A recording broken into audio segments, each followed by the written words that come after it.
Welcome to Weird History Podcast. I'm your host, Ben Carter. Imagine, if you will, the hushed corridors of a medieval monastery. The air is thick with incense, and the only light comes from flickering candles casting long shadows on the stone walls. Deep within these cloisters, a monk sits hunched over an ancient manuscript, his brow furrowed in concentration. He is not just any monk, he is a scholar, a mathematician, a mystic. His obsession? A secret practice both peculiar and profound, an art of summoning angels through mathematics. This art has its roots in the 12th century, a time when science, religion, and magic were entwined in ways that are difficult for us to fathom today. This was a period when the world was believed to be filled with unseen spirits and celestial beings, and it was thought that these entities could be invoked for divine guidance or aid. However, the method used was more akin to an early form of coding than any mystical ritual. Each angel was assigned a numerical code, derived from their name translated into numerical values, known as gematria, a practice dating back to ancient Greece and adopted by the Hebrews. By solving complex mathematical problems, these monks believed they could draw the attention of these heavenly beings. One of the most famous proponents of this practice was John of Morigny, a French monk, who believed that by decoding the numerical patterns hidden in the Bible, one could summon angels and gain divine wisdom. His most notable work, Liber Visionum, or Book of Visions, is a detailed account of his encounters with angels, achieved through complex calculations. He claimed these celestial beings revealed to him hidden knowledge, prophecies, and even the ability to divine the future. What's fascinating is the level of dedication and precision taken to practice this art. These monks would devote entire lifetimes, locked away in silent solitude, their lives revolving around prayer, contemplation, and mathematical calculation. The intricate computations required were no mean feat, especially considering the rudimentary tools they had at their disposal. They used counting boards, often just a smooth surface filled with sand, where they would draw and erase their calculations using a stylus. Their faith in this practice was unshakable. They believed that the very fabric of the universe was woven together with numbers, that God himself was a divine mathematician, his angels intermediaries in this grand cosmic equation. However, this practice was not without controversy. The Church was suspicious of this mathematical mysticism, viewing it as potentially heretical. This led to many of these works being hidden or destroyed, leaving us with only fragments of this mysterious medieval practice. The story of these monks, their devotion to decoding the divine through numbers, presents a fascinating glimpse into a past where science, religion, and the supernatural were not opposing forces, but interconnected facets of understanding the world. It's a testament to the human search for meaning, the unending quest to find order in chaos, and the beguiling power of numbers in this grand cosmic dance. The methods employed by these medieval monks in the practice of angel summoning were intriguing and complex. They relied heavily on the mystical properties they attributed to numbers, particularly those found in the scriptures. These numerical values, they believed, were divine codes that, when deciphered, could open up channels of communication with celestial beings. Let us delve into the peculiar methods and practices of these monks. Their ritualistic process involved meticulous mathematical calculations based on the numerical values of words and phrases in the Bible. Each letter of the Hebrew alphabet was associated with a specific number, and thus each word or phrase could be reduced to a numerical value. This numerological system, known as gematria, was crucial to their practice. For instance, the monks might take a biblical verse, calculate its numerical value, and, through a series of mathematical manipulations, derive a specific pattern or sequence. They believed that these sequences were keys, capable of unlocking celestial communications. The process was rigorous and required an in-depth understanding of both numerology and biblical scripture. In addition to these calculations, the monks also incorporated intricate geometrical designs in their practice. They would draw complex geometric figures, embedding within them the numerical sequences derived from their calculations. These figures, often drawn with great precision and symmetry, were believed to be potent symbols, capable of summoning angels when invoked with prayers and meditation. The monks' living quarters, or cells, were often adorned with these symbols, creating a unique ambiance that was both austere and mystical. Their ascetic lifestyle and single-minded devotion to their practice created an atmosphere of intense spiritual energy. Imagine, if you will, a solitary monk hunched over a counting board, the flickering light of a single candle illuminating his work, the air heavy with the silence of deep concentration and the faint smell of burning wax. Despite the Church's disapproval and the potential risk of being branded heretics, these monks continued their practice, driven by their unwavering belief in the power of numbers and their potential to connect with the divine. Their dedication is a testament to the lengths humans are willing to go in their quest for knowledge and understanding, even in the face of adversity and doubt. The monk's story is a fascinating exploration of the convergence of science, spirituality, and the occult, a reminder that these realms, often considered disparate today, were once seen as deeply interconnected. Their practices offer a unique window into a time when numbers were not just tools for mundane calculations, but keys to unlocking the mysteries of the universe, capable of summoning angels and revealing divine wisdom. Now, we shift our attention to a different time and a different place to spin a tale of a city and its pirate mayor. This is not the stuff of fiction, but a historical event that unfolded in the bustling metropolis of New York City in the late 17th century. This chapter of history is filled with the unexpected and the extraordinary, a testament to the city's colorful past. Our story centers on a man named William Kidd, better known as Captain Kidd. Born in Scotland in 1645, Kidd was a reputable sea captain who indulged in privateering, an activity sanctioned by the government where private individuals or ships were authorized to seize or destroy a foreign ship during a war. However, his story took a turn for the bizarre when he was accused of abandoning his duty to become a pirate. In 1691, Kidd was living in New York City, a place that was rapidly becoming a bustling port. The city was a haven for pirates who often found refuge there, melting into the crowds after their exploits at sea. The city's administration was known to turn a blind eye to these activities, often accepting bribes from the pirates in return for their silence. Kidd's reputation as a sea captain was well known, and in 1695 he was commissioned by the English government to hunt down pirates who were wreaking havoc on the trading routes. However, the line between privateering and piracy was often blurred, and it was not long before Kidd himself was accused of the very crime he was commissioned to eradicate. He returned to New York City in 1698, not as a hero, but a fugitive. However, his return was not met with scorn or fear. Instead, he was welcomed back into the city's elite, his alleged crimes conveniently overlooked. In a stunning turn of events, Kidd was even elected to the city council and later became the mayor of New York City. His tenure as mayor was marked by a strange duality.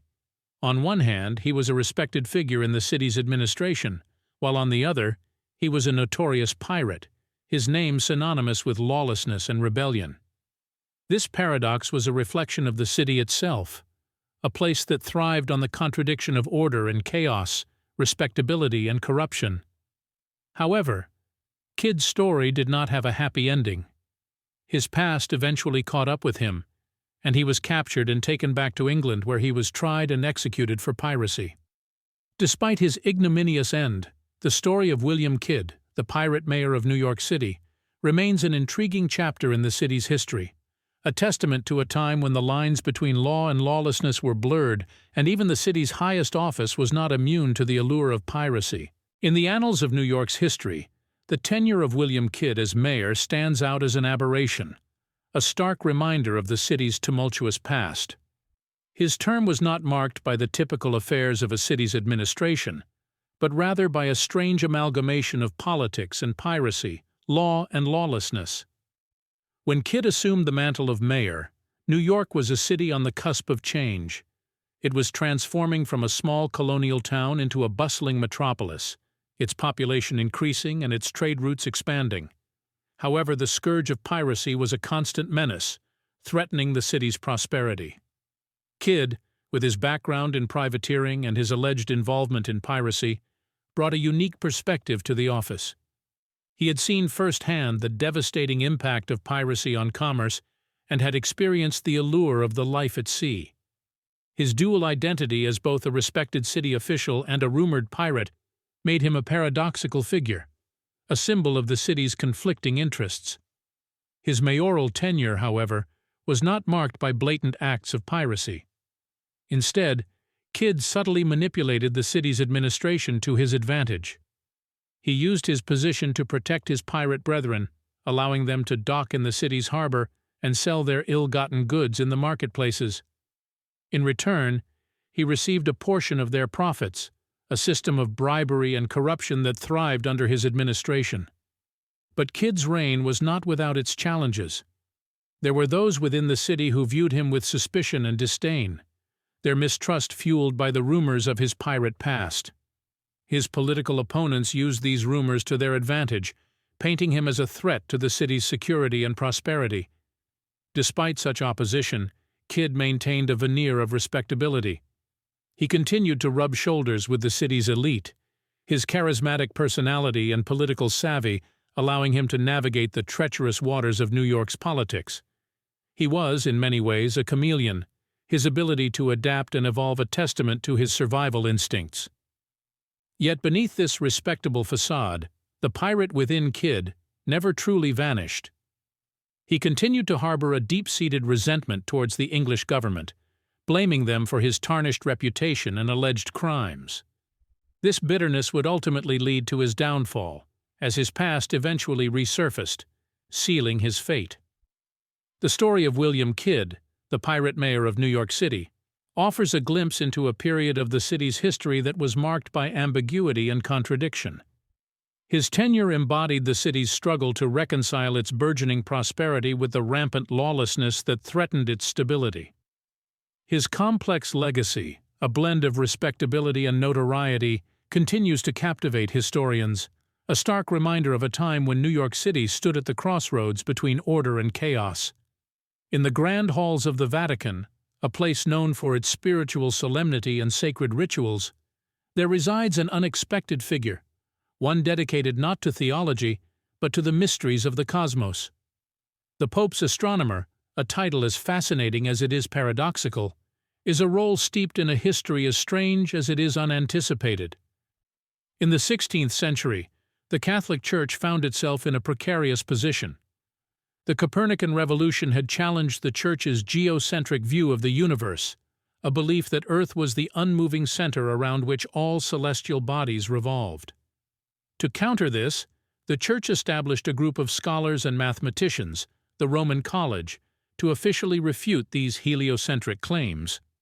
However, in an ironic twist, these scholars became the forebears of the Pope's Astronomer, their work inadvertently fueling the very scientific revolution they were tasked to quell.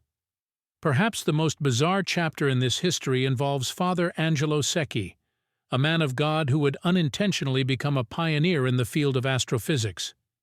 Secchi, in his tenure as the Pope's astronomer in the 19th century, developed the first spectral classification system for stars, an act that fundamentally transformed our understanding of the universe. This was a man who, while serving the Church, crossed the boundaries of religion and science, ultimately bringing the Vatican into the age of modern astronomy. But the oddities don't end there.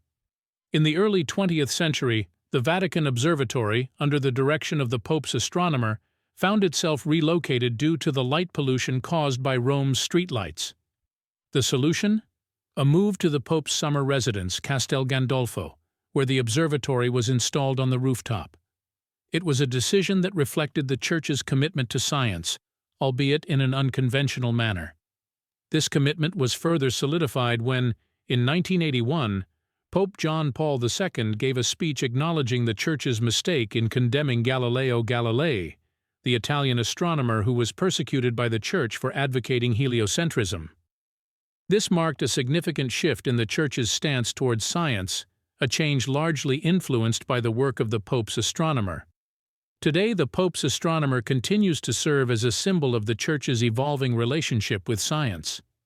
a testament to the Church's willingness to embrace the mysteries of the universe, to reconcile faith with empirical evidence, and to uphold an unlikely tradition that has endured for centuries. The strange history of the Pope's astronomer, far from being a mere curiosity, is a poignant narrative of change, adaptation, and the continual quest for understanding, even in the most unexpected of places. The Pope's astronomer has not been devoid of controversy. Perhaps the most shocking incident revolves around the unlikely figure of Father Georges Lemaitre, a Belgian priest and physicist who served at the Vatican Observatory in the mid-20th century. Lemaitre, a devoted Catholic, was also a brilliant scientist, and he proposed a theory that would send shockwaves through both the scientific and religious communities: the Big Bang theory. In 1927, Lemaitre postulated that the universe was not static, but expanding, a radical departure from the prevailing scientific consensus of the time. This expansion, he suggested, could be traced back to a single initial point of extreme density and temperature, a primeval atom from which the universe had exploded into existence. This was the origins of the Big Bang theory, a theory that Lemaitre, a priest, had conceived. The theory faced staunch resistance, not just from the scientific community, but also from within the Church. Many within the Vatican feared that the Big Bang theory, with its implications of a finite universe with a clear beginning, might be construed as an attempt to scientifically validate the biblical story of creation, thereby undermining the Church's spiritual teachings. Even Pope Pius XII, who initially hailed Lemaitre's theory as scientific proof of biblical creation, was cautioned by Lemaitre himself against such interpretations. Lemaitre insisted that his theory was purely scientific, that it neither affirmed nor denied religious beliefs, and to his credit, Pius XII heeded his advice. The irony is palpable. A priest, serving as the Pope's astronomer, battling the Church's desire to co-opt his scientific theory for religious validation. Yet, it reflects the delicate balance the Pope's astronomer has always had to strike, navigating the complex confluence of faith and science. In 1996, Pope John Paul II, speaking at the Pontifical Academy of Sciences, acknowledged that evolution was more than a hypothesis, a statement that drastically shifted the Church's stance on a topic that had been a source of contention for over a century. This move towards accepting scientific theories was, in no small part, influenced by the Pope's astronomer, a role that had grown from a mere observer of celestial movements to a potent symbol of the Church's evolving stance on science. The history of the Pope's astronomer is one of paradoxes, a testament to the ability of the Church to adapt, to accommodate scientific progress while still maintaining its spiritual beliefs. It's a story of the Church's struggle to reconcile the physical with the metaphysical, the observable with the divine. And at the heart of this struggle, standing at the crossroads of faith and science, is the figure of the Pope's astronomer, a role as complex and enigmatic as the universe it seeks to comprehend. In the annals of history, there are tales that echo with the grandeur of human achievement, stories that reverberate with the thunder of great battles, and narratives that whisper the quiet courage of ordinary people. Amidst these, there are also accounts that seem to defy logic and reason, standing out for their sheer oddity. One such peculiar tale hails from the early 19th century, famously known as the Great Cheese Duel. It was the year 1804 in the quaint town of Stilton, England, a locale today synonymous with the eponymous blue-veined cheese. Amidst the tranquil pastures and rolling hills, a dispute of an unusual nature was unfolding. Two local cheesemakers, Joseph Harding and Francis Colton, were embroiled in a heated disagreement about the purity of their respective Stilton cheeses. The contention culminated in an unprecedented challenge, a duel to the death. But unlike the duels of lore that involved flintlock pistols or polished sabers, this confrontation employed a far less conventional weapon of choice, the very cheese that was at the heart of their dispute. The cheeses chosen for this duel were not random. Harding selected a wheel of his matured Stilton that was firm, its creamy texture hardened over time. Colton, on the other hand, opted for a younger, softer cheese, whose malleability he believed would offer a strategic advantage. The duel commenced at dawn, amidst a gathered crowd of onlookers. The two men stood at opposite ends of the town square, each armed with their chosen wheel of cheese. The air was thick with anticipation, the tension palpable as they prepared to engage in this unconventional battle. The duel was short-lived yet intense. Harding, with his matured cheese, managed to land a decisive blow that shattered Colton's softer wheel. The crowd erupted into cheers, and Harding was declared the victor. The duel, though bizarre, had an unexpected outcome. It drew attention to the production methods of Stilton cheese, leading to an improvement in the overall quality of the cheese produced in the town. To this day, the Great Cheese Duel is remembered not just as a peculiar episode in history, but also as a testament to the lengths people can go to uphold their beliefs and principles. It underscores the passion that lies at the heart of craftsmanship, the dedication to maintaining the purity and quality of one's work, even to the point of engaging in a duel no less that involved cheese as weapons. The tale of the Great Cheese Duel is a testament to the strange and fascinating contours of human history, a story as unusual as it is unforgettable. As dawn broke over the town square that fateful day, the spectacle of the Great Cheese Duel was about to become a page in the annals of history. The duel was anything but ordinary, a strange spectacle that was about to unfold in full view of the town's populace. It was a duel that saw two men, each armed with a wheel of cheese, ready to defend not just their honor, but the integrity of their craft. The air was heavy with anticipation. The crowd, huddled in clusters, was held in suspense, their eyes riveted on the two protagonists standing at opposite ends of the square. The very idea of a duel fought with cheese was extraordinary, and the scene was set for an event that would live on in the collective memory of the town. At the heart of this peculiar duel were two wheels of Stilton cheese, each representative of the beliefs and principles of their respective creators. Harding's cheese, matured to a hardened state, was firm and steadfast, much like the man himself. It was a testament to his belief in the time-honored tradition of cheesemaking, a craft he held in high regard. On the other side of the square, Colton stood clutching his wheel of younger, softer cheese. His choice of weapon revealed his innovative approach to cheesemaking, a willingness to experiment with the process and challenge the status quo. The cheese, malleable and pliable, was a symbol of Colton's flexibility and adaptability. As the duel commenced, the crowd watched with bated breath. The clash of the cheeses was swift, the impact of Harding's firm wheel shattering Colton's softer one. The moment was both shocking and surreal, an unlikely showdown that was concluded in a few fleeting seconds. What followed was a wave of cheers, a collective sigh of relief as Harding was declared the victor. The duel, as bizarre as it was, had served its purpose. It had brought to light the contentious issue of cheese purity and production techniques, sparking a dialogue that would eventually lead to a revolution in Stilton cheese production. The Great Cheese Duel, in all its strangeness, serves as a parable of passion, artisanship, and the lengths one would go to defend their beliefs. It stands as a testament to the human spirit, a reminder of the peculiar paths we often take in our relentless pursuit of excellence. It is a tale that continues to captivate, a strange yet fascinating chapter in the rich tapestry of history. The echoes of that duel, fought with cheese, still resonate, a testament to the enduring nature of this extraordinary event.